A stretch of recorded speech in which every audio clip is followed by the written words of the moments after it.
c'est parti. Et salut à tous, Sébastien, on est ensemble pour la Lucarne Verte, l'émission en direct sur Twitch du média Actu Synthé. Ce soir, nous allons débriefer le match nul un peu fou entre Le Havre et Saint-Etienne de partout, puis nous vous préparerons l'avant-match entre Niort et Saint-Etienne, et j'ai réuni une très belle équipe ce soir. Nous avons l'encyclopédie historique de la Saint-Etienne, Monsieur Albert. Bonsoir à tous et à toutes. Merci Albert d'être là. On a aussi le cholo stéphanois, Melvin. Bonsoir à tous, merci.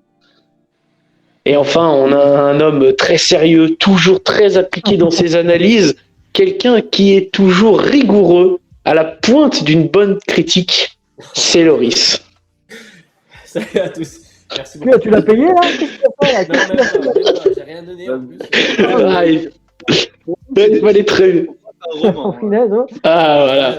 Non, écoutez, il faut savoir bien introniser. Alors, en tout cas, messieurs, on va parler donc en premier de ce match un peu fou qui s'est passé hier après-midi à 15h au stade Océane au Havre. Donc les Verts ont réussi à faire comme un exploit parce que c'est aller choper un match nul en étant réduit à 10 contre 11. On va vous faire un petit résumé. Donc, en première mi-temps, les Verts maîtrisaient plutôt bien leur sujet. Ils finissent à 0-0. Et derrière, la deuxième mi-temps va un petit peu s'enflammer aux alentours de dans la 60e. C'est Le Havre qui va ouvrir le score en termes d'une récupération de balle et d'un contre qui sera un peu fatidique. Puis derrière, ils vont obtenir aussi après un penalty, après une faute de Denis Sapia sur encore une fois un contre.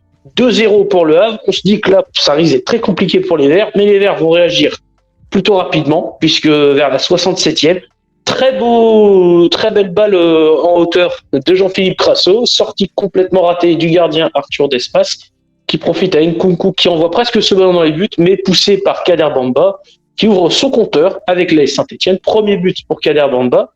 Mais derrière, malheureusement, les Verts vont un petit peu s'en mêler les pinceaux avec un carton rouge encaissé par Léo Petro suite à un tacle sacrificiel pour empêcher Jamal Thiaré d'aller au but. Il prendra rouge. Et puis derrière, les Verts vont pousser et vont même aller obtenir l'égalisation à la 85e minute sur un départ en profondeur de Ibrahim Awadji qui va frapper. Ça a frappé repoussé par Despas, mais qui arrive en renard des surfaces. C'est l'inévitable Jean-Philippe Crasso. Égalisation des Verts de partout. Les Verts tiendront le score jusqu'au bout et repartent tout de même avec un point et finissent à l'heure actuelle 12e du classement. Donc, messieurs, on va quand même se le dire, c'est un nul quand même au goût de victoire, où la Saint-Etienne a quand même réussi l'exploit de mettre 2 buts chez le leader. Le Havre n'avait jamais encaissé 2 buts lors d'un match de Ligue 2 en championnat. Donc, messieurs, un poids au mental. Qu'en avez-vous pensé? Je vais quand même lancer en premier Loris. Qu'en as-tu pensé de ce match nul? En fait, c'est un match que j'ai vu sur Twitter qui avait fait vraiment beaucoup de débats avec beaucoup de gens pas satisfaits ou très satisfaits. J'avais l'impression qu'on ne pouvait pas être satisfait d'avoir fait 2-2 chez le leader qui n'avait pas encaissé beaucoup de buts. Moi, de ce que j'ai vu, c'est un match maîtrisé, pour moi maîtrisé par Saint-Etienne.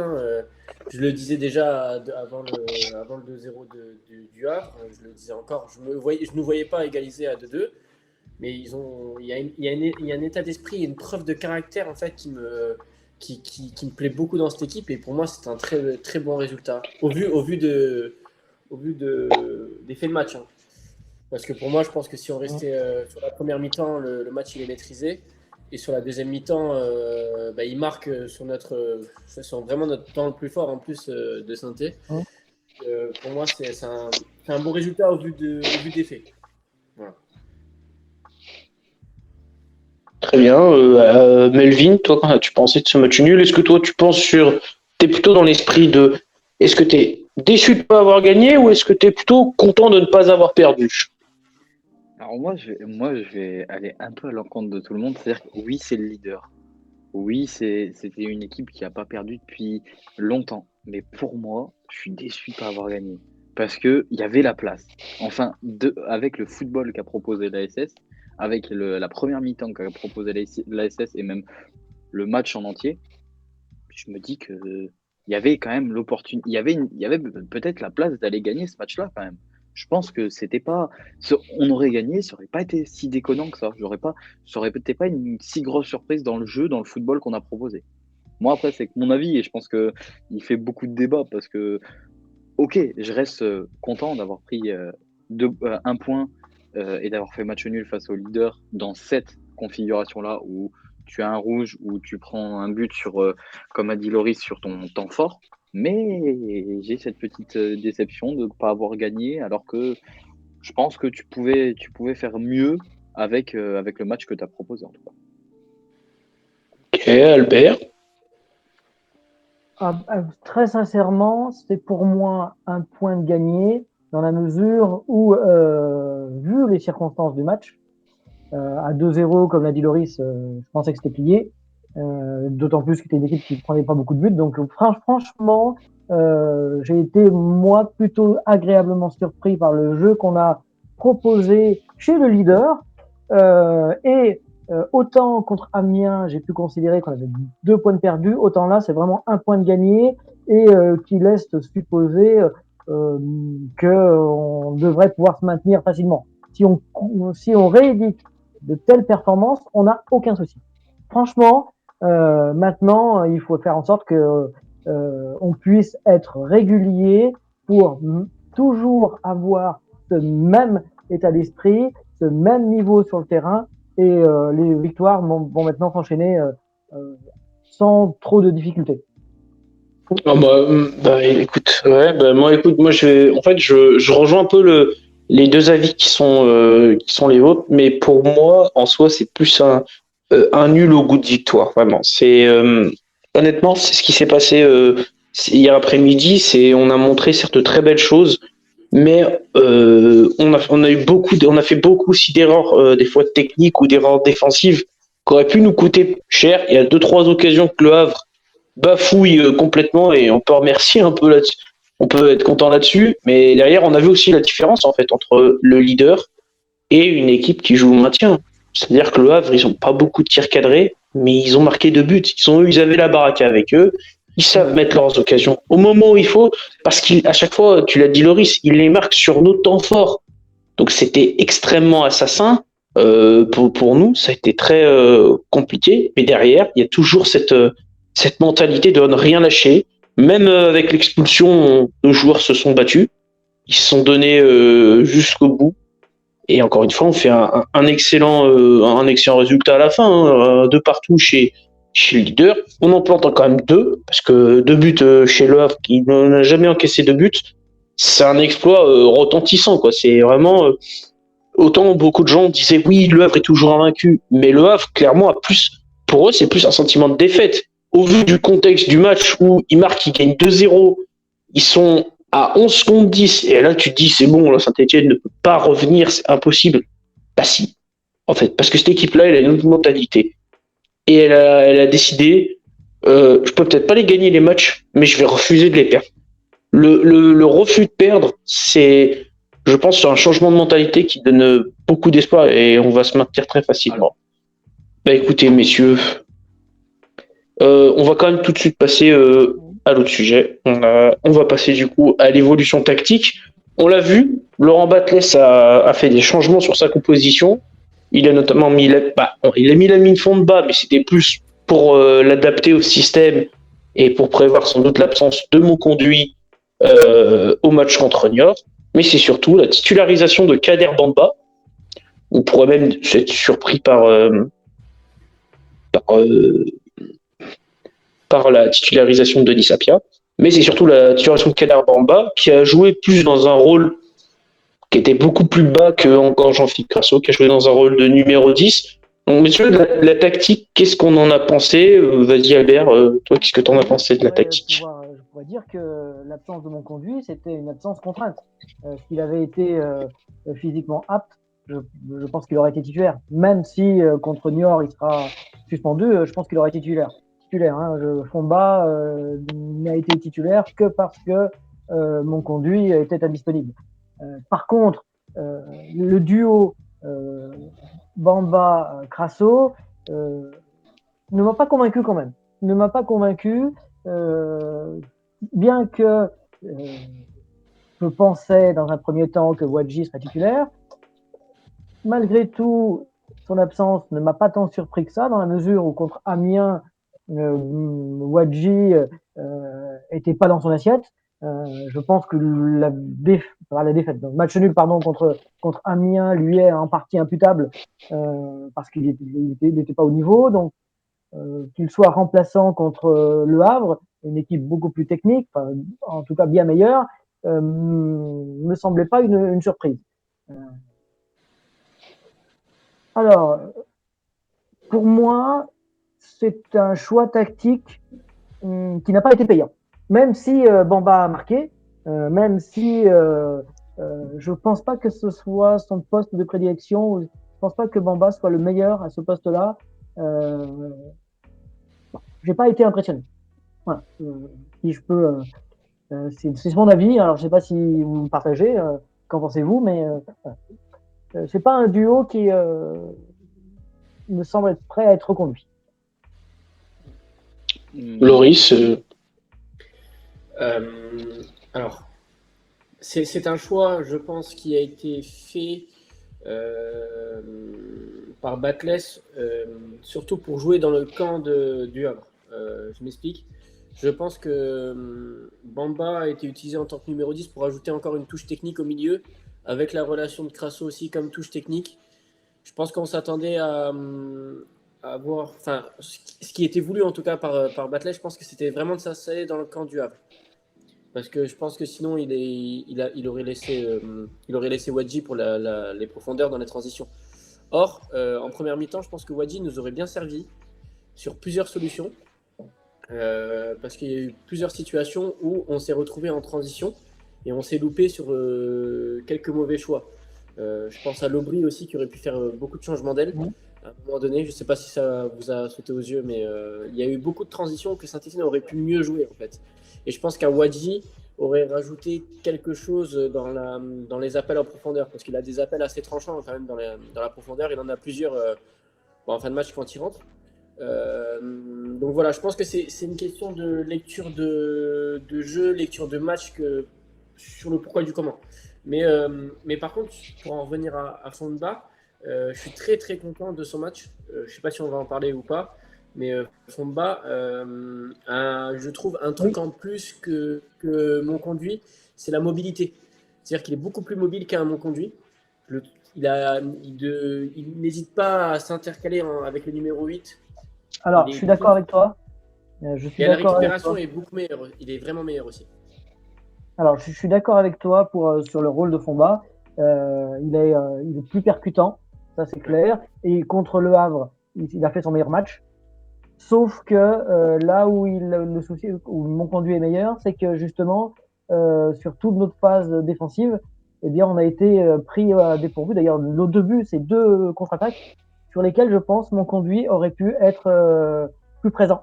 Parce que défensivement, il apporte plus d'assurance que Fomba. Je suis pas sûr. Le premier but, oui, c'est le premier but. On est pris à revers.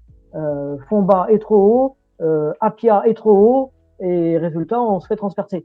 Ouais, c'est une question de position, mais dans une globalité de match, pour moi, Fomba est plus intéressant défensivement. Parce que Fomba avale plus. Parce que Fomba avale plus de kilomètres que Monconduit, se fatigue moins, et beaucoup plus présent dans les autres zones de jeu. Monconduit, il est pas du tout mobile en fait. Il est souvent à la ramasse sur le deuxième ballon, Monconduit. Moi, je le trouve moins intéressant que Fomba. Sur une globalité de match, je trouve que Fomba est beaucoup plus rempli physiquement qu'un Monconduit. Monconduit, sur les derniers matchs, je l'ai trouvé beaucoup moins intéressant. Et Dieu sait que j'aime Monconduit parce que c'est un 6 qui, dans cette position-là, il m'a régalé au tout début. Mais Fomba, je le trouve vraiment intéressant parce que c'est un joueur qui a toujours la tête levée. Il a perdu très peu de ballons. Je te rejoins. Écoute, moi je te rejoins là-dessus, Loris. Moi je trouvais Fomba, mais pour moi d'ailleurs c'est peut-être pour moi le meilleur Stéphanois, parce qu'au milieu de terrain vraiment, il a été très bon. Alors certes il fait des fautes, mais c'est ainsi, c'est normal. un 6 au milieu de terrain, il va devoir faire des fautes. De temps en temps, c'est des petites fautes intelligentes. Alors, il s'est fait prendre des fois par la patrouille, des tacles, des fois pas forcément maîtrisés, mais on a vu un 6 qui a montré. Je suis d'accord avec toi là. Je suis d'accord avec toi sur le fait que Fomba, en tant que 6, ça doit faire des fautes, mais il aurait pu prendre un carton jaune, pardon, bien plus tôt, et ça l'aurait handicapé. Oui, mais finalement, il l'a pas pris. Donc, au final, au contraire, ça a été peut-être bénéfique parce qu'au final, il récupère aussi pas mal de ballons. Il a une capacité à aller plus vers l'avant. Il est même des fois très, très vers l'avant. En première mi-temps, alors c'est lui qui se crée une occasion où il doit peut-être faire beaucoup mieux. Avec cette passe de Crasso qui est exceptionnelle. Une très belle passe de Crasso. Et derrière, je pense qu'il se précipite un peu trop et ça frappe et ça, il rate sa frappe. Mais derrière, sur le milieu de terrain, j'ai trouvé très intéressant. Une très bonne entente aussi, j'ai trouvé avec les autres milieux de terrain, que ce soit avec Bouchouari, que ça a été avec Victor Lobry. Il a toujours essayé de faire valoir le jeu. Il a toujours essayé d'être dans l'esprit du même, que ce soit dans le combat, mais aussi avec un peu de technique. Il essaye d'être très juste sur ses passes. Je sais pas ce que tu en as pensé, toi, Melvin, de Lamine Fomba, sur son premier match, vraiment plein avec les Verts. J'avoue que moi, je l'ai trouvé pas mal, franchement, au niveau de son placement, au niveau de comment il était. Après, c'est pas du tout la même personne que mon conduit. C'est-à-dire que mon conduit, c'est un 6 qui va être un peu. Moi, je le mettrais plus en nonchalant. C'est-à-dire que tu sens que c'est pas un mec qui va te faire des grosses courses, qui va être puissant. Mais par contre, je trouve que c'est un 6 Fomba qui se projette plus vers l'avant. Et il y a une action qui prouve. C'est-à-dire que au moment où Crasso fait une passe dans la surface, c'est Fomba qui se retrouve dans la surface à avoir un face-à-face avec le gardien. Donc, je trouve que c'est pas le même type de 6 en fait. C'est pas le même type de milieu qu'un mon conduit. Donc, dans tous les cas, on peut pas comparer, quoi. Oui, voilà, c'est en fait. J'ai du mal. Tu peux les comparer. Tu peux les comparer sur ce qui t'amène dans un match, les deux. Oui, voilà. Mais dans le profil, c'est dur de comparer, quoi. C'est surtout ça. Ouais, mais justement, parce que même si c'est pas vraiment pour moi, ça reste c'est 2-6 quand même. C'est juste que ils n'ont pas les mêmes capacités. Mais quand tu prends dans la globalité, Fomba t'amène plus de choses dans un match qu'à mon conduit. Mon conduit, pour moi, il se fatigue très rapidement et il est pas mobile. Moi, je le trouve très nonchalant. Même si Fomba est un joueur nonchalant aussi, ça se voit. Mais Fomba, moi, je le trouve beaucoup plus intéressant. Sur la globalité d'un match, il t'amène plus de choses. Après, Fomba, faut pas oublier que c'est son deuxième match titulaire, c'est ça? Ouais, deuxième match avec moi, je le trouve très intéressant. Troisième. Non, il était titulaire à Bastia, il me semble, c'est ça? Ouais, c'est ça, donc ça fait 2. Et ben, oui, il était titulaire, ouais. Contre Amiens, il était titulaire aussi. Non? Je me trompe? Non. Oui, il était titulaire. Il était titulaire. Oui, il était titulaire contre Amiens et il était titulaire contre Bastia, si je dis pas de bêtises. Il y en a un, si on veut, dans le débat on parle pas beaucoup, c'est-à-dire c'est la capacité de Lobry à être présent dans un match. Là, par contre, ça me pose problème, oui. Parce que Lobry, dans le match, ne t'amène rien, ne crée rien, au final. Ah, ça c'est clair. Alors, c'est pas qu'il crée rien. Moi, ce qui m'embête avec Lobry, et je suis d'accord, tu as bien fait de soulever il est très déterminé, il est très vaillant, il va au combat, mais j'exagère, mais il rate 2 passes sur 3 qui peuvent être intéressantes. Je vois à un moment donné en première mi-temps où il a juste à décaler sur la droite, si je me souviens bien, et la passe elle est entre les deux. Alors que si elle avait été bien faite, c'était pas une occasion de but, mais ça pouvait être tranchant. Mais comme la passe était entre les deux, et c'est souvent ça. Et c'est souvent ce défaut qu'il a, c'est ce manque de justesse technique sur des passes plutôt faciles à faire, alors qu'il avait fait le plus dur la plupart du temps, parce qu'il se propose bien, il est actif. Mais oui, tu as raison, de mauvais choix fait que il est un peu le maillon faible. Il était un peu le maillon faible contre le Havre hier. Et donc effectivement, ça nous a mis un peu en difficulté. Et c'est Bah ce qui écoutez, manquait par non. rapport au dernier match Vas-y, Loris, conclut. quand Mouefek n'était pas là, en fait. Parce que c'est là où on a vu un changement de. Il y a une différence qui se crée au milieu. On a vu un Saint-Etienne avec Mouefek et un Saint-Etienne sans Mouefek. Il t'amène beaucoup plus de choses. Et malheureusement, pour l'Aubry, c'est-à-dire que Bouchoirie, pour moi, tu ne peux pas le retirer au vu de ce qu'il peut t'apporter. Un fond bas, mon conduit, ça se joue entre les deux. Mais Oui. Mouefek, Alors, il règle le problème de l'Aubry directement, quoi. Par rapport, oui, ça c'est clair. Mais par rapport à Bouchoirie, je ne sais pas si vous êtes d'accord, mais par rapport à Bouchoirie, il réalise un bon match sur 2. Et notamment, Oui, c'est ça. Non, mais il n'est pas déterminant à l'extérieur. Soit il a du mal à se positionner, soit c'est parce que on fait moins le jeu, alors que contre le Havre, si, on a fait le jeu. Hein. Franchement, contre le Havre, on était meilleur qu'eux, on a eu plus. Donc, franchement, je suis voilà, un peu déçu par le match de Bouchoirie. écoute, ça peut être expliqué par les situations offensives de Saint-Etienne. Comme j'en ai parlé, il y a eu beaucoup de transitions. oui. Saint-Etienne a eu beaucoup de situations en transition, ce que Bouchoirie c'est pas son jeu. Dans tous les cas, il ne faut pas lui demander de jouer de la transition. C'est pas le mec qui va se projeter et tout ça. Ça va être de la passe simple. Et en fait, le but était, pour moi, de ce que j'ai vu en première mi-temps, ce qui était vraiment criant, c'est une touche, deux touches, tu lances Nkunku. Une touche, deux touches, tu lances Nkunku. Et Nkunku, sur le côté gauche, a eu beaucoup de situations là-dessus, en fait. Et Saint-Etienne a vraiment basé son jeu sur la simplicité du jeu. Il y avait moins de touches que d'habitude, surtout en première mi-temps.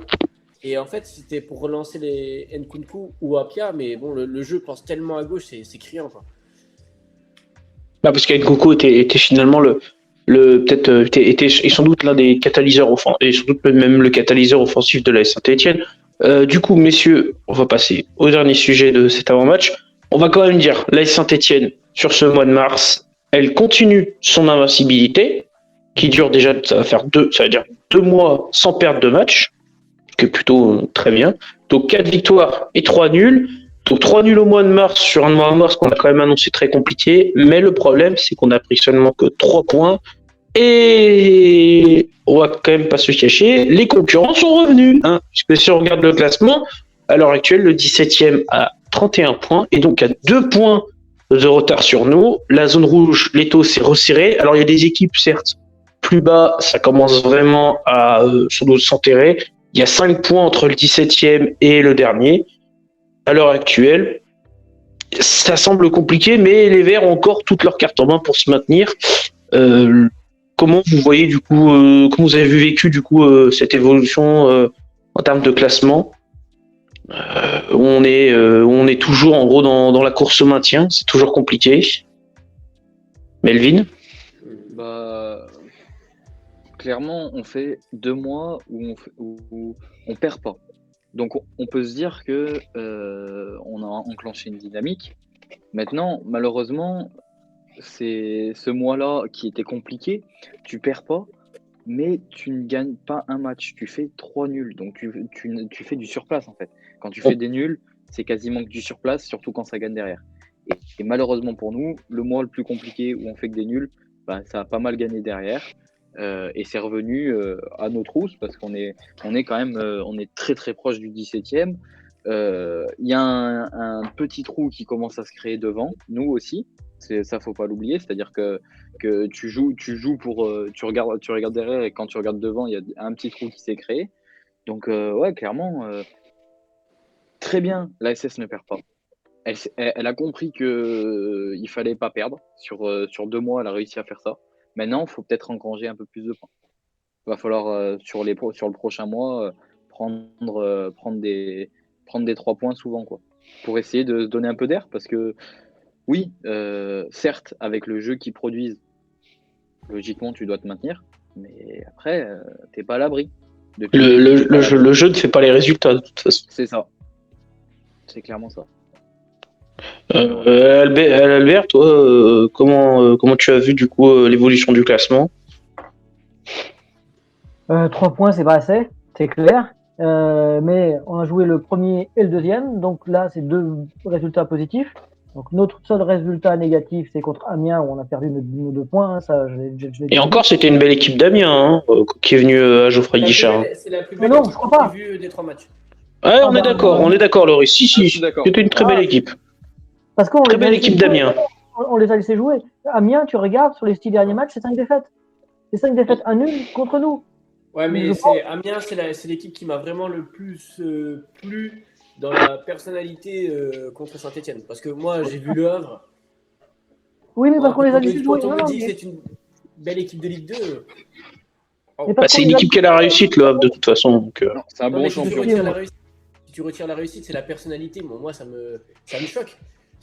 Moi, ça me choque que tu es premier de Ligue 2 avec un certain matelas. Tu as le stade qui est plein et ce que tu proposes, c'est ça. Non, mais alors, après, C'est pas normal. je reste persuadé que c'est parce que il y avait en face une équipe verte qui les a empêchés de jouer. Non, Après- Le Havre, c'est ça. Le Havre, c'est ça. C'est tous les matchs, c'est comme ça, hein, le Havre. hein. Contre- Après, messieurs, restons sur le classement, sur la projection, parce on va s'éparpiller un peu là-dessus, mais en soi, oui. Donc, dans tous les cas, Albert, vas-y, continue sur le classement. Ah, mais sur le classement, malheureusement pour nous, on n'a que 2 points d'avance, même en étant 12e, qui est notre meilleur classement de l'année. Mhm. Eh ben, je préfère être 15e avec 7 points d'avance que 12e avec 2 points d'avance. Et là, le match contre Niort va s'avérer encore une fois déterminant. Et parce que, et ça aussi, tant mieux, hein, enfin tant mieux, tant pis pour nous, mais les équipes qui sont derrière nous, elles ne veulent pas mourir non plus. Donc, eh ben, 3 matchs nuls fait que certains sont revenus. Rodez, par exemple, a été gagné à Amiens, justement. Donc, franchement, c'est un mauvais mois de mars au vu de notre classement, parce que à la sortie de contre-Pau, on avait 7 points d'avance sur le 17e, et là, on en a plus que 2. Donc, forcément, comptablement parlant, on a fait un mauvais mois de mars. Loris, du coup, sur le projection et le classement. Alors moi, je vois plus long terme en fait. C'est-à-dire que, alors déjà, je regarde pas vraiment les autres équipes, je regarde vraiment ce que Saint-Etienne fait. Mais quand tu regardes plus loin, tu te dis que sur ce mois de mars-là, tu joues le premier et le deuxième. Tu ne perds c'est vrai. pas. Tu ne perds pas contre le premier ni le deuxième. Tu fais armes égales, voire plus fort que le premier et le deuxième. Donc, d'un point de vue mental, il y a aussi ça qui joue. C'est-à-dire une certaine confiance. Au-delà du point de vue comptable, ça te met dans des très bonnes conditions pour l'après. Après, sur ce mois-là, si on se reste sur ce mois-là, oui, c'est insuffisant. 3 points, c'est insuffisant. Mais quand tu joues le premier, tu joues le deuxième, le premier et le deuxième à l'extérieur, même si on est souvent à domicile maintenant avec les supporters, mais ça reste quand même un mois assez moyen. Je dirais pas mauvais, mais je dirais moyen. En termes de niveau de jeu, en termes de niveau, très clairement, et c'est là où je voulais aussi en venir, c'est vous me parlez de classement, donc quand on parle de classement, on ne peut pas être satisfait, très clairement, au vu du nombre de points obtenus et au vu des faits qu'on a que 2 points d'avance, mais je ne suis pas inquiet, 2, en termes de niveau de jeu, j'en suis plutôt satisfait, parce que justement, on n'a pas perdu contre le premier et le deuxième. Donc, C'est ça. alors, c'est ce que je pourrais appeler nos paradoxes. C'est ça. C'est ça. Parce que Et puis au-delà. Tu gagnes contre Amiens, Oui. c'est 5 points, tu vois. Puis c'est un très bon mois de mars parce qu'au final, tu fais le nul Oui. contre Bordeaux et Le Havre. Et en plus, tu gagnes contre une équipe qui était 9e quand on les a joués. Et là, moi, je me dis, ah oui, là, c'est un très très bon mois de mars. Alors moi, je vais vous dire une chose, on en reparle dans quelques matchs. Amiens va jouer le maintien. Hein. Et je comprends pas pourquoi. Pour l'instant, ils ont encore un petit matelas qui leur rassure un peu parce qu'ils ont encore des matchs en retard à jouer Amiens. Et non, ils l'ont joué le match en retard. Ils ont joué, c'est vrai. Alors par contre, ce qu'il faut aussi dire, c'est aussi qu'il y a eu, je pense, et ça au mois de mars, il y a eu une espèce de réveil de certains de nos concurrents bas. On peut parler de Rodez, qui était au fond du trou, je crois, au mois de février. Fin du mois de février, ils sont derniers. Qui est là aujourd'hui, se redonne des chances. Et qu'il y a des éveils de conscience. Parce qu'à l'heure actuelle, peut-être des clubs ont pris conscience que si on descend national, les gars, c'est la catastrophe. Je rappelle qu'il y a des clubs, dans les relégables, il y a un club, s'il descend, j'ai peur que ça fasse des pots de bilan aussi. Il y a 2 clubs même. 2 clubs. J'ai peur que ces 2 clubs-là, je pense que vous voyez très bien de qui je parle, s'ils tombent en national, ça peut être plus bas que la nationale. C'est un affre de descendre en national pour certains clubs. Parce qu'il y a une gestion, une situation, ça c'est à peu près dans tous les clubs, mais certains clubs sont censés être des gros mastodontes de Ligue 2 et qui, là, à l'heure actuelle, sont dans les relégables. S'ils descendent, ça va être un affre total. Ça va être du navire. Donc, il y a aussi les clubs qui vont se battre jusqu'au bout. Ils vont rien nous lâcher. Rodez se redonne des chances et Rodez, on les joue au mois d'avril. Ou au mois de mai, je sais plus. Je crois qu'on les joue au mois d'avril. Ils vont rien nous lâcher. Pareil, Valenciennes, qui était pourtant, qui se pensait tranquille. Ça revient. Et franchement, là, tous les mecs là sont en train de... Parce que tous les mecs là qui sont pris dans l'étau, donc c'est-à-dire entre nous la 12e et la 17e place, c'est quatre consciences en se disant la zone de relégation, elle nous tape derrière le dos, elle est en train de nous rattraper. On va plus lâcher, on va plus rien lâcher. Et là c'est que le mois 2, il y a plus de cadeaux. Il faut, peu importe la manière, c'est 3 points. Il y a des matchs, c'est des matchs 3 points obligatoires. Là, tu peux plus donner de cadeaux en faisant des matchs nuls. Apparemment, on a notre régisseur, le boss Cola, qui a des trucs pour le chat, et je voudrais le faire intervenir, si tu peux nous dire ce que le chat en pense. Vous m'entendez bien, ouais. Oui, nous t'entendons. Il y a Athletic Beer qui se veut pas trop stressé pour le maintien, puisqu'il nous dit no stress pour le maintien, et non plus pas surpris, et puisqu'il raconte qu'on savait qu'on allait être rejoint avec au mois de mars par les équipes du fond de tableau. Est-ce que vous ressentez la même chose? Est-ce que vous avez la même réflexion? Je pensais qu'on allait être rejoint, mais je pensais pas que l'étau allait être aussi serré. Je pensais qu'à la fin du mois de mars, on aurait quand même 4 points, au moins 4 points d'avance sur la zone. Quand on se dit qu'on est 7 matchs invaincus, on pouvait supposer qu'on pouvait avoir un matelas un peu plus important que ce qu'on a aujourd'hui. Parce que quand on avait 7 points après Pau, on n'a plus que 2 points aujourd'hui. C'est comme si on avait perdu 2 matchs. C'est comme si on avait perdu 2 matchs. Donc, on pouvait quand même supposer, parce qu'on a fait des bons résultats, qu'on était un peu plus tranquille. C'est pas le cas. Donc, mais je suis pas inquiet pour autant. Il faudra juste que, évidemment, on ne lâche rien. Et finalement, c'est pas plus mal, parce que rappelez-vous l'an dernier à la même époque, on était quasiment assuré d'être sauvés. On savrait presque le champagne, rappelez-vous, et on a vu comment ça s'est terminé. Donc il faut mieux avoir du stress pour le bon stress, pour être toujours galvanisé. On va jouer le maintien jusqu'au bout, avec peut-être un peu de chance, les 2 ou 3 dernières journées avec un peu plus de tranquillité, et c'est pas sûr. Et malgré tout, c'est pas plus mal. C'est pas plus mal parce que de toute façon, cette saison, on joue que le maintien et il faut surtout pas se relâcher. C'est pour ça qu'il fallait pas à partir. C'est pour ça que fin février, il y a beaucoup de gens qui ont commencé à s'enflammer. Finalement, on aura peut-être. Il faut pas s'enflammer. Moi, j'ai toujours dit de toute façon, quand tu n'es pas assuré de maintien, quand c'est pas mathématiquement qu'il y a marqué Saint-Étienne est sauvé, tu regardes toujours en bas. Parce qu'en bas, ça a grappillé au mois de février. Ils ont grappillé, les mecs. Ils sont allés chercher leurs 3 points. Ils sont allés chercher un match nul. Et puis, ils ont vu que Saint-Étienne a stagné parce qu'ils ont fait 3 matchs nuls. Derrière, ça c'est Leto, il a fait ça. Il s'est resserré. Donc, à l'heure actuelle, on n'a pas... Alors, j'ai pas les chocottes de descendre, mais je dirais plus que quand même, attention. Ne pas se relâcher. C'est pas le moment. Exactement. Le classement ne nous le permet pas. Et tant mieux. Ça veut dire qu'on va cravacher jusqu'au bout. Et que ça va être passionnant. Surtout. Exact. Ça risque d'être passionnant. Ça risque d'être une belle lutte parce qu'au-delà de ça, on peut regarder. Non, mais pour les autres clubs, ça peut être même pour les autres clubs, ça va être très passionnant à voir la lutte du. Parce que je crois et en plus, ça risque de jouer à plus de points que normalement ce qui est prévu. Je pense que le maintien, moi je pensais que c'était 43. Je peux même dire que ça pourrait être plus. Ah, si ça continue comme ça, c'est 44-45. Oui, donc tu vois, c'est. Tout le monde a le même. Si toutes les équipes ont le même état de marche là actuellement, ça va se jouer à 44-45 points. Donc il vaut mieux être tranquille avec nos 33 points, certes, mais non, on n'est pas sauvé. On n'est pas sauvé et il faut faire le nécessaire. Vas-y Melvin, tu conclus. Ouais, mais c'est clairement ça. Alors, juste, je viens de voir un message du coup, toujours de Fanatic Beer qui nous dit faut pas oublier qu'on revient de loin aussi. C'est-à-dire que Oui. faut pas l'oublier, ça. C'est pas comme si on revient, on était à moins 3 points au début de la saison.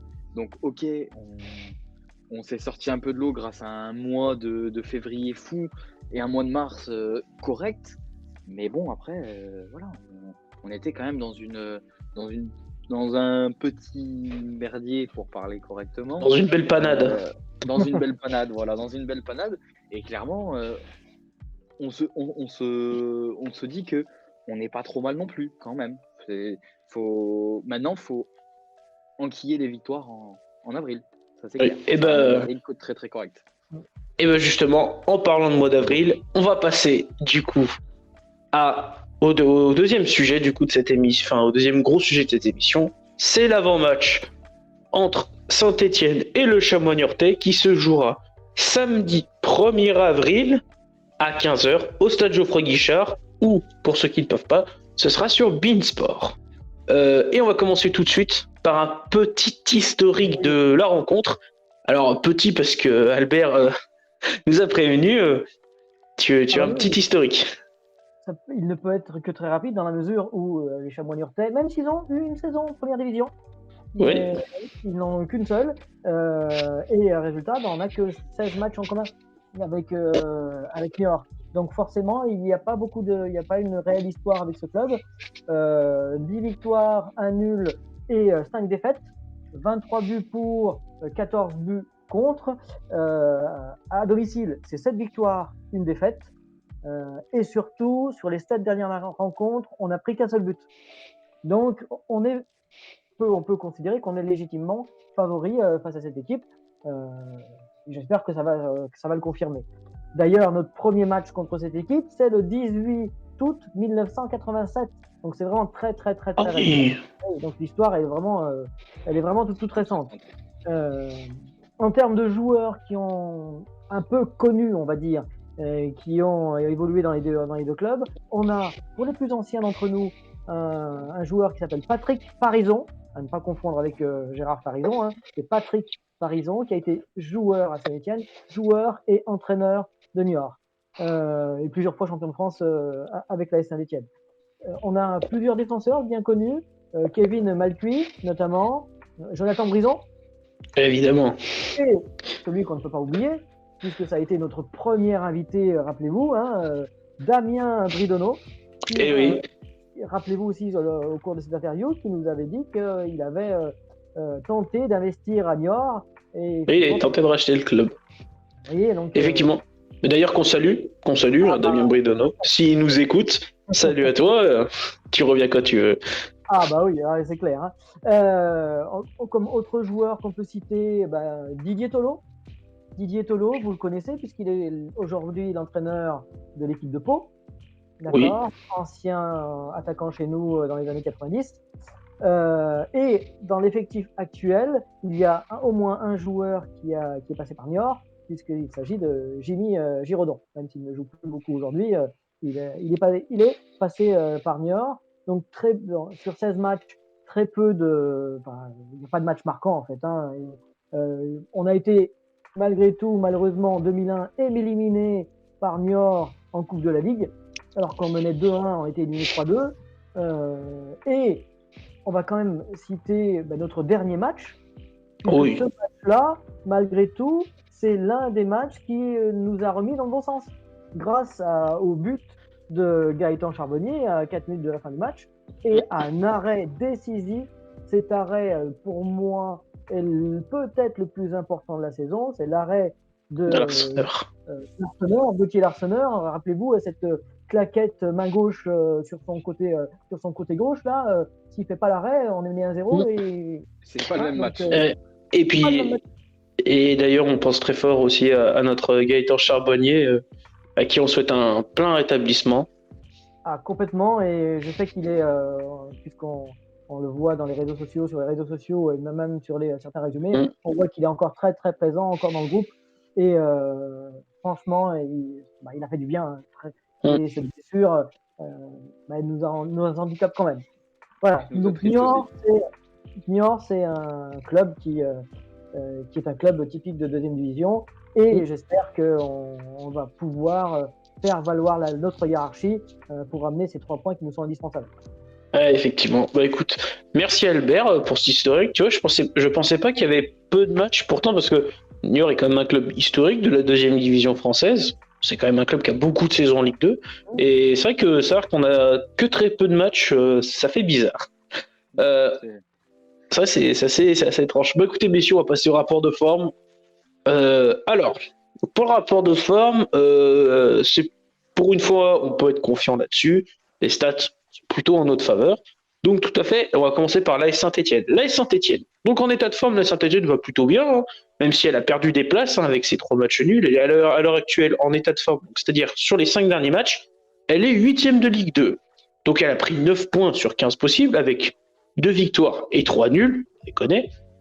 Dans les statistiques offensives et défensives, sur ces 5 derniers matchs, eh bien, elle a marqué 8 buts et puis elle en a encaissé 5. Donc, de stats plutôt corrects, hein, c'est tout à fait correct en soi. Toujours, la Saint-Etienne peut compter sur ses 2 meilleurs buteurs et surtout sur l'un des meilleurs buteurs de Ligue 2, Monsieur Jean-Philippe Crasso, qui a marqué d'ailleurs samedi, évidemment, et sur Ibrahim Aouadji, qui a quand même donc Crasso a 14 buts et Ibrahim Aouadji a 6 buts. Alors, les statistiques à domicile. Pour l'AS Saint-Etienne, donc c'est la 9e équipe du championnat du classement à domicile. Elle a 6 victoires, 4 matchs nuls et 4 défaites, ce qui est plutôt pas mal en soi, une majorité de résultats positifs. Et surtout, l'AS Saint-Etienne peut compter sur un de ses points forts, c'est-à-dire l'attaque. L'AS Saint-Etienne, c'est la 2e attaque à domicile, 22 buts marqués, c'est un de nos gros arguments. Mais le problème, à vue du classement de la Saint-Etienne, c'est que l'attaque, ça marche peut-être bien, mais la défense, c'est pas tout à fait ça, puisque la Saint-Etienne est l'avant-dernière défense à domicile avec 20 buts encaissés, même s'il y a quand même 6 buts encaissés sur un seul match, malheureusement, donc c'est pour ça que les stats sont assez gonflés. Côté de nos adversaires, le Chamois Niortais. Le Chamois Niortais, c'est une équipe qui va pas bien du tout, même si, on va le rectifier, hier soir, ils se sont imposés 3-2 face à Laval, chez eux. C'était à Niort. Mais tout de même, le Chamois Niortais, c'est la dernière équipe en état de forme. Elle a 4 défaites d'affilée après donc ce résultat positif, cette victoire. Donc c'est seulement 3 points pris sur 15 possibles. Elle n'a marqué que 5 buts en 5 matchs, ce qui fait une moyenne de 1 but par match, ce qui est quand même assez peu quand même. Et 10 buts encaissés, donc ce qui lui fait une moyenne de 2 buts encaissés par match. Côté des buteurs, on va le rappeler, le Chamois Niortais disposera de leur meilleur joueur, mais qui est suspendu contre nous. C'est Bilal Boutouba, avec ses 10 buts, malheureusement suspendu, ce qui tombe plutôt bien, qui est le meilleur joueur à l'heure actuelle. Mais on retrouve tout de même 2 joueurs avec 3 buts. On retrouve Oletan et Zemzemi qui ont marqué 3 buts. Par contre, à l'extérieur, le Chamois Niortais, c'est pas une équipe qui voyage très bien. C'est la 18e équipe qui voyage bien. Donc c'est pas forcément une équipe qui réussit souvent. Le Chamois Niortais, c'est 2 victoires, 3 nuls et 9 défaites en 14 matchs. Donc c'est une équipe qui vraiment, globalement, perd souvent ses matchs à l'extérieur. 18e attaque. Elle n'a marqué que 10 buts lors de ses déplacements. Et assez rigolo de savoir que même en termes défensifs, c'est la 19e défense à ex-aequo avec Saint-Etienne en termes de défense à l'extérieur, 23 buts encaissés. Alors messieurs, on va se poser 2 questions. La première, c'est que, au vu du carton rouge de Léo Petro, quelle défense vous voyez?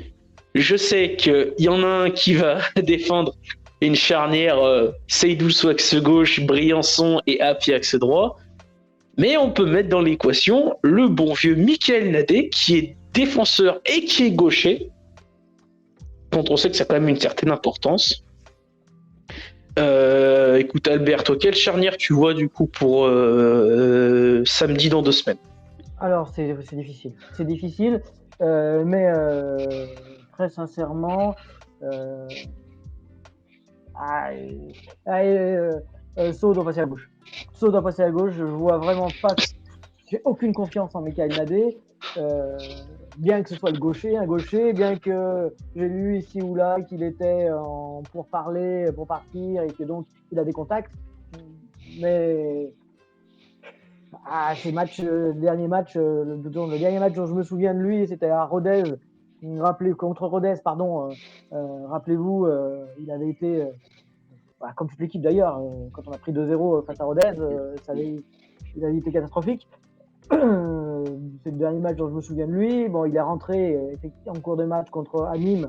Il a fait ce qu'il a pu, effectivement, mais je pense quand même que je serais plus rassuré, même si c'est pas son pied, de voir Seydou Sow à gauche. Seydou à gauche, bien évidemment, Briançon. notre capitaine, Briançon, et Apia qui redescendrait, qui nous permettrait de placer Mathieu Cafaro. Mathieu Cafaro en piston droit. Eh ben écoute, je vais refaire intervenir notre boss Colin, qui lui a trouvé une belle remarque dans le chat, qui pourra peut-être remettre de l'huile sur le feu. Eh ben, on nous met dans le chat Apia central gauche à la place de notre cher Léo Petro. Qu'en pensez-vous? Comment ça? Non. Une charnière Apia Briançon. Oui, on laisse Sow à droite et on met Apia à gauche. Pourquoi pas? Apia, il joue. Enfin, pour moi, Apia, il doit jouer axial droit. Enfin, c'est plus logique en soi de décaler Seydou Sow. Ou à ce moment-là, peut-être. À ce moment-là, moi, je défends même l'idée que peut-être Briançon peut débouler côté gauche et Sow passer axial. Il n'est pas assez rapide. Il dirait que ça a manqué de vitesse. Alors à ce moment-là, moi je préfère. À ce moment-là, tu vois, j'ai envie de te dire. Putain. Et le problème, en fait, c'est qu'il faut se poser la question au niveau de la défense, parce que le problème, c'est que si on met Mathieu Cafaro titulaire, on sait que c'est pas le plus gros défenseur. Donc il faut quand même mettre quelqu'un qui va assurer vraiment. Non, on passera pas à 4. Laurent Batles n'est pas fou, il passera pas à 4. Encore que, mais non, je le vois pas. En fait, tu vas pas changer de système comme ça. En fait, ça te priverait des qualités d'Nkunku de passer à 4. Donc sur ça, je suis d'accord. Oui. Moi, par contre, grand défenseur de Sow, axe gauche, je suis heureux que Albert enfin comprenne que axe gauche, Sow, c'est très très bien. Donc du coup, entre guillemets, c'est très très bien quand t'as pas Petro. On s'en entend bien parler. Je veux pas d'un Sow toute la saison axe gauche, mais je pense que même si c'est pas son pied, Sow est intelligent, Sow est rapide, Sow a des qualités autres, et je pense qu'il peut très bien se débrouiller sur un match en tant qu'axe gauche. Et je pense que la défense Sow, Briançon, Apia a tout pour être une bonne défense. Oui, je pense mais franchement, je pense que c'est surtout ça. Je suis d'accord avec toi en soi. Je vois plus, je vois plus ça en soi. Je vois plus ça que Michael Nadé. Écoutez mon idée. Alors je sais pas si elle est saugrenue, hein, mais écoutez mon idée. Giraudon. Non, on n'est pas suicidaire. J'y ai pensé, mais non. Non, pitié, pas ça. Si on imagine le retour de Mouefek. Ah, mais le Mouefek, il va être de retour, c'est sûr. Ça veut dire que on pourrait faire décaler Fomba. Mon conduit, non, il est suspendu. Il est suspendu, mon conduit suspendu. Donc, on pourrait faire décaler Fomba en axe gauche, avec Sow axe droit, et on laisserait Apia piston droit. Ouais, alors c'est comme on avait fait sur la présentation de Fomba a joué une seule fois en tant que défenseur central. Donc oui, ça peut être. Non, c'est pas une mauvaise. Non, après, moi je pense que je vais rejoindre tout à fait Melvin, qui est le grand défenseur de Seydou Sow. Pour moi, il doit passer axe gauche, Seydou Sow. Moi, l'idée, je préfère garder Lamine Fomba en numéro 6 et remettre un milieu. Et tu vois, à ce moment-là, justement, on a fait la transition, mais je parlais du milieu de terrain. Mais moi, à l'heure actuelle, Mouefek sera titulaire pour moi. Pour moi, c'est l'idée qui doit être bonne, et de l'associer avec Bouchouari et avec Fomba en numéro 6. C'est l'idée que pour moi, je défends qui est plus logique. Et donc tu sors Lobry. Pourquoi pas. Ah oui, Lobry est transparent depuis quelques matchs. Pourquoi pas, mais je reste. Sow à axe gauche, ok.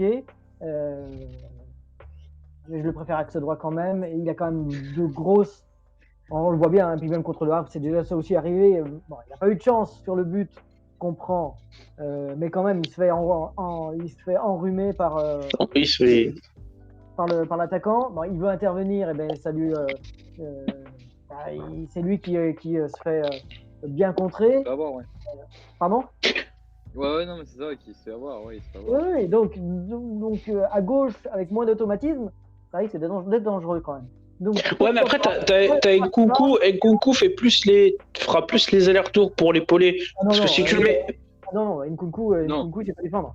Donc, il Oh, faut Apia à gauche, il est souvent Apia à attaquant. gauche, Apia à gauche, ce serait pas mal parce que Apia il défend, Nkunku, toi, il défend pas, hein, on le sait. Hein, Ouais, mais Cafaro défend pas non plus, tu vois, donc c'est ça le problème. mais Oui, c'est bon, après, ça, c'est sûr. Ou alors à ce moment-là, il peut justement demander à ce moment-là à la mine fond de bas de le faire redescendre et de le faire limite, tu sais, une espèce de vraiment 6 très collé à la défense comme il avait déjà fait avec mon conduit, qui peut, si jamais en plus, alors ce sera peut-être plus en phase offensive qu'il le mettra comme ça ou alors en phase défensive. Et même on peut même se poser la question de vous voyez qui en attaque. Alors moi, je vais être clair, pour moi, c'est Wadji Krasso. Je veux mon Wadji. J'ai envie de m'amuser un peu. Donc ma dernière idée en défense. Vas-y. Vous avez oublié Pavlovic. Oh non. Faudrait déjà qu'il soit dans le groupe. Est-ce qu'il est en forme pour jouer? Est-ce qu'il sera en forme? Je vous dis qu'il sera dans le groupe. Ah oui, je pense que oui. Oui, clairement, il sera dans le groupe. Bah, s'il est en forme, moi je le mets titulaire. Hein. Je vous le dis, s'il est en forme, je le mets titulaire. Mais non, il l'est pas.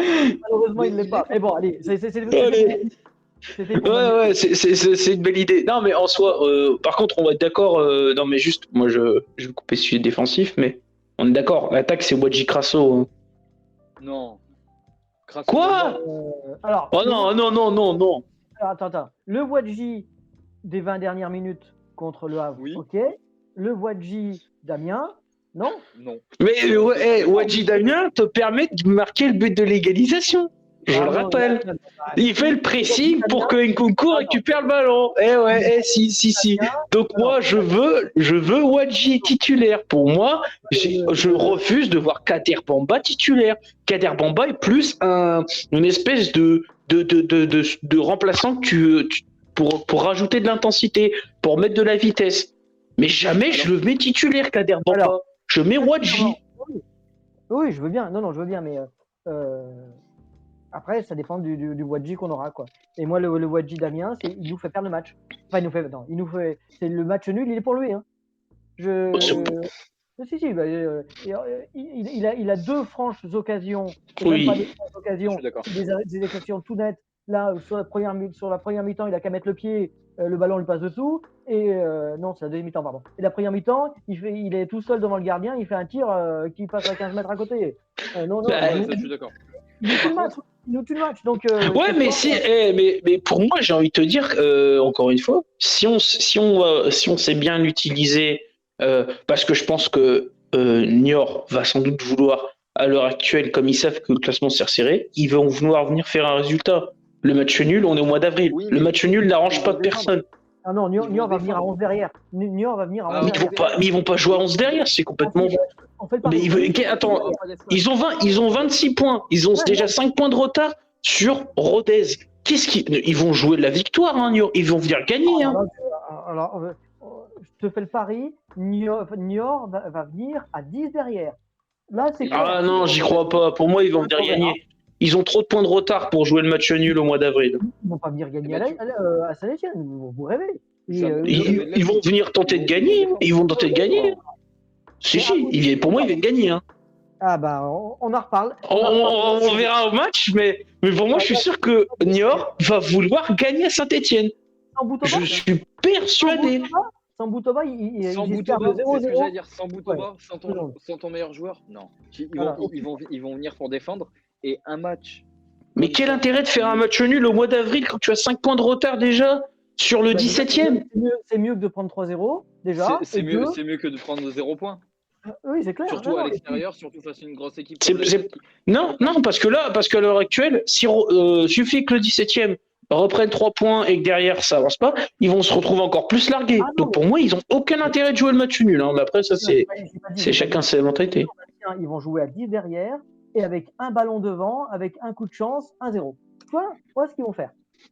Au pire, au risque de me faire frapper dessus par une certaine personne, Kader Bamba, pour moi, peut être titulaire dans un match comme ça où il n'y aura pas de profondeur et où Wadji servira à rien. Parce que Wadji, je l'adore. C'est un mec que j'adore parce qu'il a de la dépense énergétique, il se bat bien. Mais par Ouais. contre, dans une équipe où ça va être rideau derrière, parce que pour moi, je pense que ça va être rideau derrière. Si c'est rideau derrière, il faut des mecs techniques.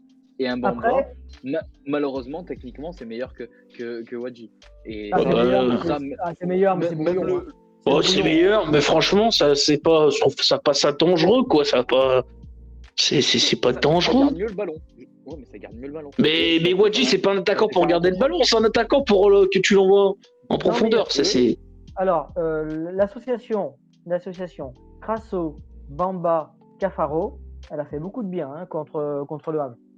Elle a fait beaucoup de bien et si on pouvait la reproduire dès le départ, dès le début, et c'est fort possible, je pense que ça a tenté. Après tout, on verra bien. De toute façon, le match est dans 2 semaines. Donc dans tous les cas, on a trouvé un accord sur au moins la défense.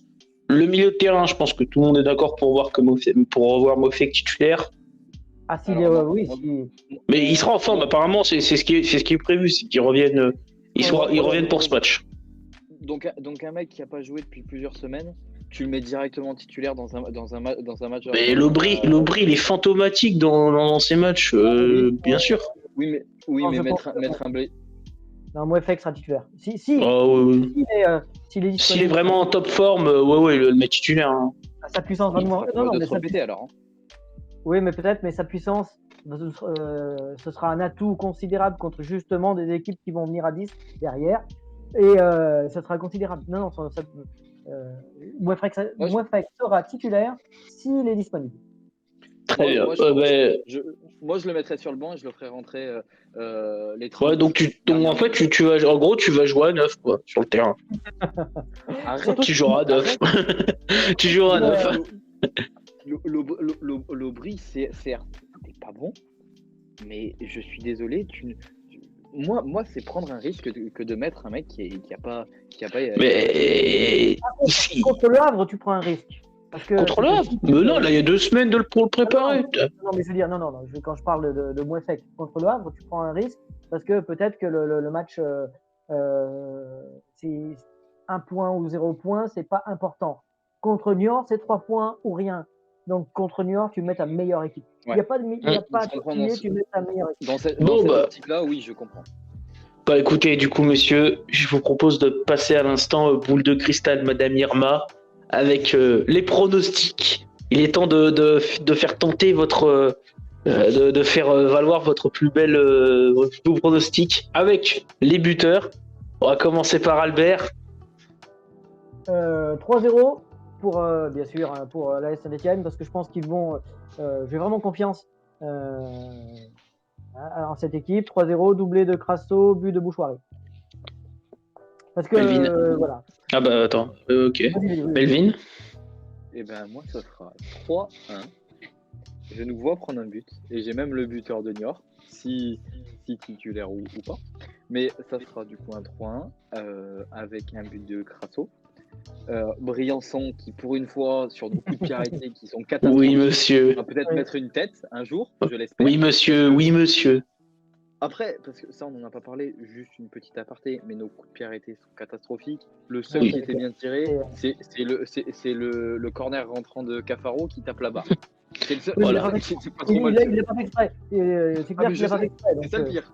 Ouais. C'est ça le pire. Ok. Mais, du coup, je vois Briançon mettre une belle tête. Et en dernier, Cafaro. Je sais pas pourquoi. Ça me plaît. S'il est de retour et qu'il joue en piston, je le vois bien marqué. Et de l'autre côté, comme un symbole, alors certes, ce n'est pas de la même famille, mais je vois bien Kevin Rocheteau marqué sur penalty pour Niort. Oui, si c'est à la dernière minute, je te prends. Mais à la dernière minute, sur un penalty comme ça. Ouais, écoute, je vais quand même faire intervenir le chat parce qu'apparemment il y a des pronos de chat. Donc après je conclurai, mais Colin a des pronos de chat. Alors messieurs, Fanatic Beer encore nous pronostique un 3-0 tout en rajoutant que la défense de Niort va laisser beaucoup d'espace. Et ça pronostique des buteurs aussi, avec un Nkunku qui va, je cite, se régaler, et un doublé de Crasso. Ah, un doublé de Crasso. Ah ouais, ouais. Ouais, c'est possible. Après, c'est notre meilleur buteur, sauce. Ouais, doublé sur penalty, quoi. Un classique Crasso. Non, mais Écoutez. Et toi, Bastien? Crasso nous doit une revanche à Geoffroy Guichard. Donc, Oui. ouais. Donc, je pense qu'il va être. Messieurs, moi je vois la Saint-Etienne, oui, pareil. Je vois comme toi, Albert, 3-0, clairement. La Saint-Etienne va sans doute vouloir vraiment foncer le clou, comme on dit. Et puis je vois bien Crasso marquer déjà, qui ouvrira le score, qui va faire déjà chavirer Geoffroy Guichard. Et puis après, je vois très bien, évidemment, l'inévitable Ibrahima Ouadji mettre le 2-0, mettre le break. Et puis pour combler la belle soirée, ce sera pour son retour Aymen Mouefek qui va les marquer d'une belle frappe. Je le vois très bien marquer et je pense qu'il va marquer pour faire pas basculer Geoffroy Guichard qui sera en feu sans doute ce samedi 1er avril. Écoutez, juste oui, une question, d'ailleurs. vous allez au match tous les deux Évidemment, évidemment, Bien sûr. Fidèle au poste. évidemment. En or. En or, on sera en or. Écoutez, messieurs, sur ces belles paroles, on se dit du coup à bientôt. Et puis j'encourage donc tous ceux qui nous regardent, s'ils le peuvent, aller au match samedi dans 2 semaines pour Saint-Etienne-Niort. Allez au stade, venez mettre une ambiance de feu, nos joueurs ils en ont besoin. Et on se dit donc à bientôt, salut à tous. Et n'oubliez pas aussi de nous suivre sur les réseaux. On se dit à bientôt, c'était Bastien, salut. Salut. Ciao, à bientôt. À bientôt.